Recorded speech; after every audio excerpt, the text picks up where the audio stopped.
We decided to head back to Tidmouth Sheds, since we needed a place to rest for the night, as well as a place to ask Topham about what the heck is going on. We still remained the goal of protecting Toby and Fireface, so Thomas was coupled up to the back of Toby.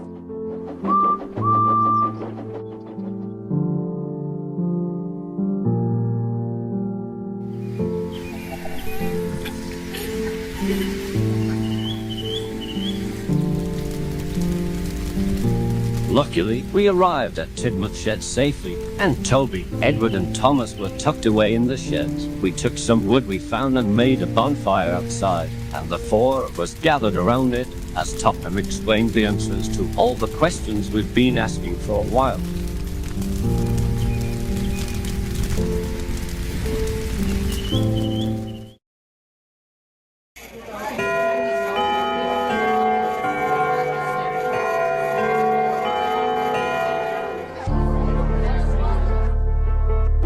He was at Tidmouth Station when the power plant exploded and was waiting patiently in his office for James's train to arrive. He headed out of his office at the sound of an engine's whistle, just in time to see James and Toby arrive. As he prepared to board the passenger train, he heard sirens in the distance, followed by a huge blast. He covered his ears tightly as the passengers crowded into James's coaches. After Toby went to retrieve Henrietta, James departed, leaving half of his coaches behind at the platform. With nowhere to run, Topham prepared for the worst. His top hat was blown off of his head before he dropped to the ground, followed by a shower of shattered glass. Luckily, Topham was for the most part unharmed by the falling glass, but the other passengers weren't so lucky. He got up, grabbed his head back, his vision blurry, ears ringing, heart racing, and he started to look around. He noticed a passenger bleeding heavily from his face, and the controller panicked and ran to the parking lot beside the station, where his car was located. He entered his car, and he sped off in the direction of Tidmouth Sheds. All he was thinking about was the well-being of his beloved engines. He had to find out what or who had caused this, and where his engines were located. The road was rough, probably from the shockwave. It wasn't long before Sir Topham had hit a pothole. The car seemed stuck, so he got out, had a look at it, and noticed the tire was flat.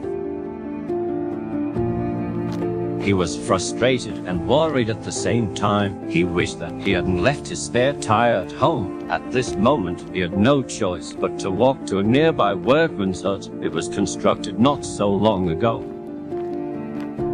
It took him a little while to get there, but he was happy to see it. He found food, water, a bed, and a flashlight. So Topham decided to spend the next 3 days in the hut, while he was thinking and planning his next move. He made the decision to leave on the morning of July 7th. Topham started his trek towards Tidmouth Sheds. It was a bit of a walk without his car. As he was walking, he could see Tidmouth Sheds come into view. As he arrived, he could hear strange moaning and groaning, along with the saddened cries of an engine coming from the sheds. He also noticed some mutated trucks jammed into the turntable as he walked past. He was shocked to see what had happened to Thomas. Topham took a moment and comforted the poor tank engine and told him he could help him. He spent the night in Thomas's cab as Topham cuddled up in Thomas. They talked for hours about their experiences during the fallout until they fell asleep. The morning was quick to arrive as Topham woke up really early as the sun started to rise. He got to work removing the mutated trucks from the turntable. Afterwards, he came back to Thomas. Topham then released Thomas's brakes and rolled him over to the water tower. After he heard the sound of an engine coming, he hid in the shed until the coast was clear. The engine he heard approach was Edward, and he only found this out after Leonard spotted him near the sheds.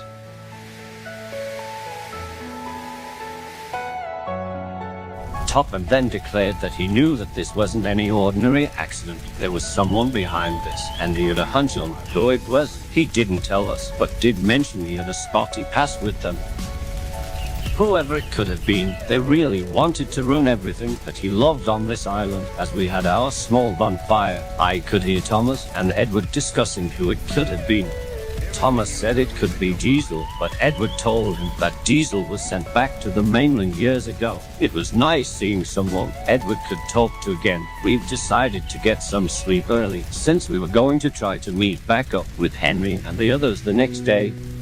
Despite everyone's chatty mood, Toby was silent, looking extremely tense. So much had happened in the span of an hour, it's insane. We woke up to Toby having an episode with Fireface, and he sounded like he was fighting for control. He was begging for it to stop and was able to roll himself back and forth, like someone pacing in circles while in deep thought. Something was going to happen, and I woke up the others. We stood back as Toby screamed in pain, his bell ringing continuously. He was at his breaking point. The voice inside of him were telling him to end it, that he was just a pile of wood ready to rot. Leonard lit Thomas's fire, and Thomas slowly puffed towards him. Thomas asked him what was wrong, but all Toby told him was to take care of Henrietta for him, and then it happened. Topham knew what was going to happen and sprinted towards the tram engine that had taken him out on his holiday trip all those years ago, but it was too late. Topham, Sydney, Leonard and I watched in horror as the tram engine rolled back and dashed down the line as fast as he could, slamming his wooden body into the arm of the breakdown crane.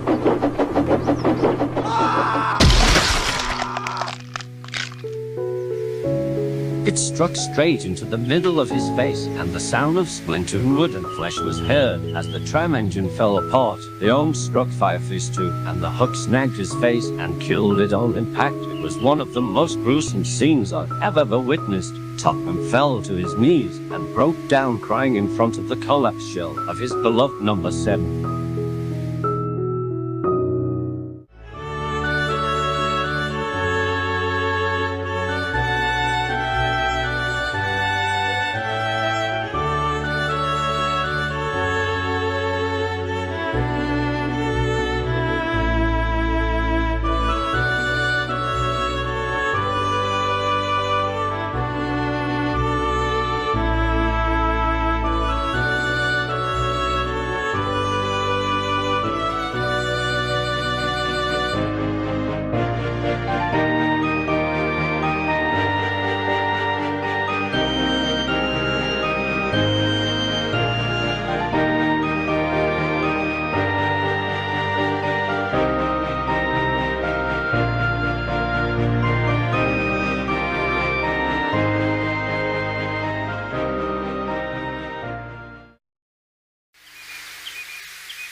We tried to consolidate him, but he did something none of us expected. He got up and said, "Toby, you will be remembered as the great engine you were, and you will live on in our hearts forever. This can never be allowed to happen again. We will find out who has done this to our beloved engines, and we will bring them to justice. I promise you, Toby, your death will not be for nothing." It was a final send-off to a favorite tram before we had to go.